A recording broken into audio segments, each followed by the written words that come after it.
Uy, pintado na. Oh, hanggang dito lang yung fishpanan. Yan sa unahan. Palayan na naman yan dyan. Ang lawak na palayan. Sakop ng Kasbo, Idulman, Bohol.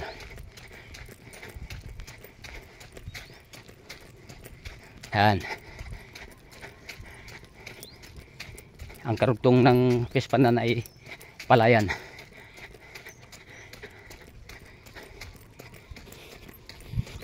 Tuloy pa rin pag takbo natin guys. Sa madalang oras baka kulangin pa tayo bago tayo makabalik sa pinanggalingan ko. Crossing Abda. Malayo itong iikutin ko eh. Hindi lang ako nakapag-medyas ng problema nito. Hindi tatagalin pa ako. Tahimik ang probinsya natin dito. Dito banda eh, tahimik. Hindi na kasi highway itong tinadaanan natin. Barangay road na lang ito. Papalamig oh. Ligo, papalamig. Wow, sarap. Sarap ligo. Hello.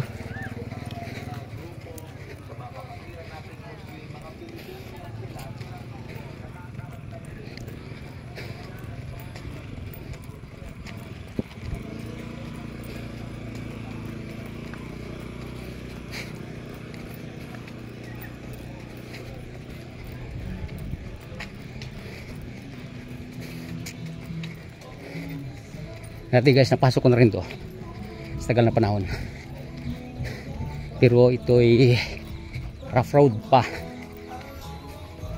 Tulad ngayon oh, simentado na, pero may kaputol doon malapit doon sa sentro ng Gidulman, proper ng Gidulman. Hindi pa nasa simento,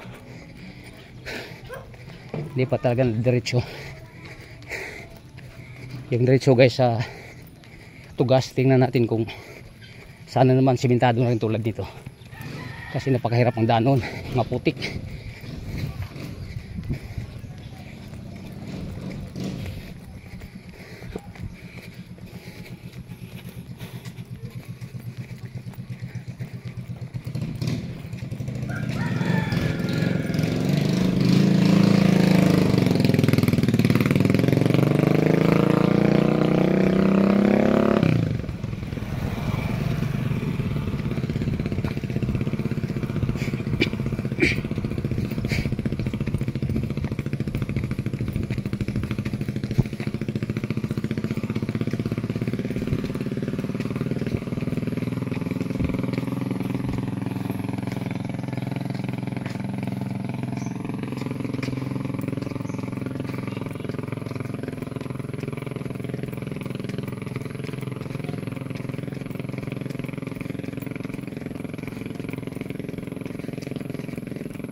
Barangay Kasbo na tayo.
Ating bahay guys, oh.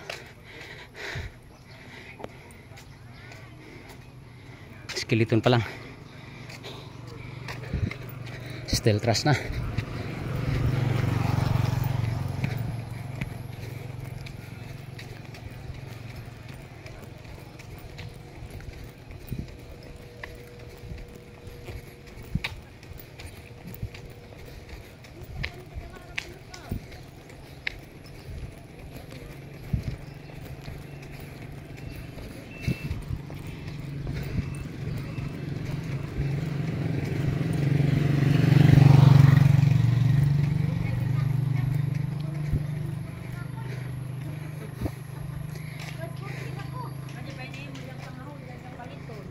Morning.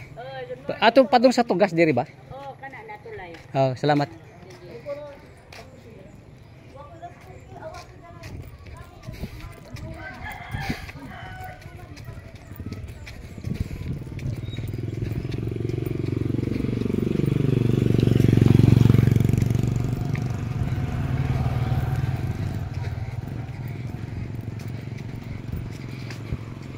Yung padiretso na yan ay ang pagkalong papuntang Batuyan, papuntang Katungawan. Dito tayo guys, papunta tugas ako kasi pag dyan ang punta ko sobrang layo, di na natin kaya, layo ng ikutan natin dyan. Ito ang maganda ng tulay nila, dati wala to, doon ka sa baba tatawid ka. Ngayon ito na, bakal na, oh. Kita natin, tingin ko simentado na rin dito, oh. Siminto na, oh.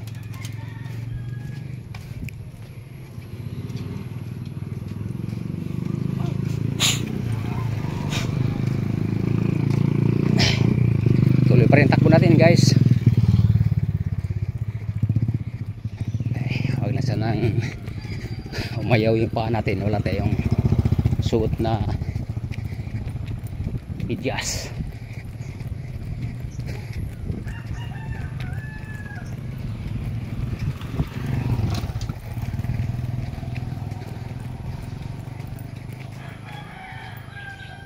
Hindi ko kinakatong video natin para mapanood naman natin mga kababayan kung sino yung taga Kasbo dito. Dumaan ako sa barangay ninyo, nanggaling ako doon sa proper ng Gindulman, Bohol.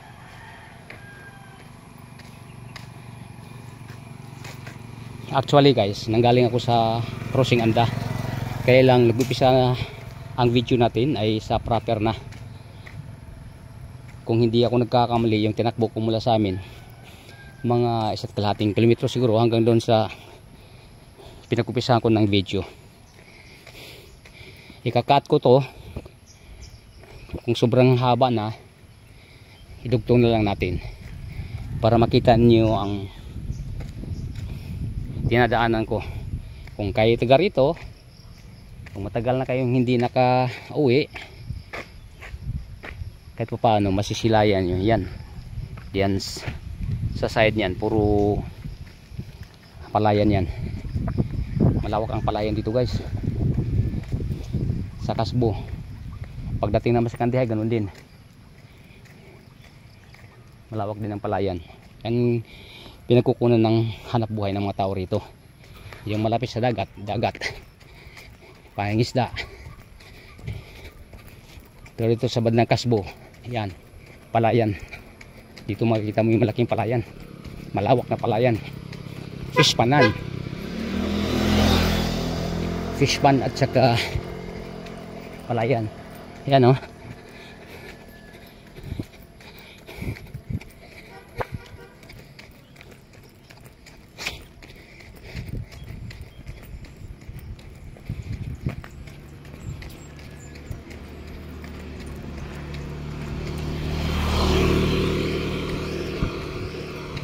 Ito malayo-layo itong ikutin natin.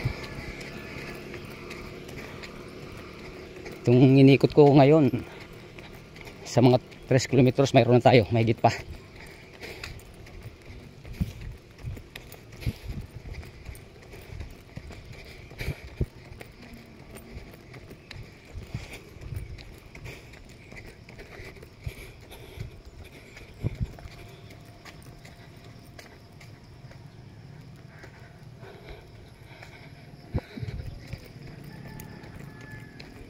Yung mga kinakain ng kuhol yan, pinupunaan,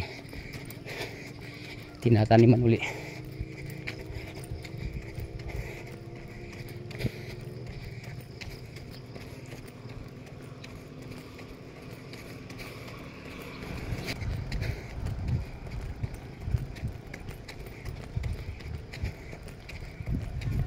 Morning.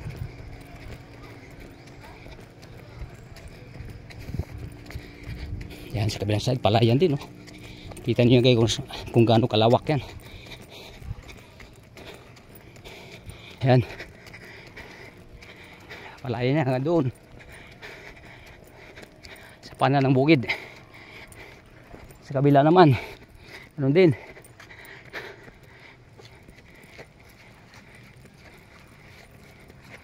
Yan. Takbo pa rin tayo.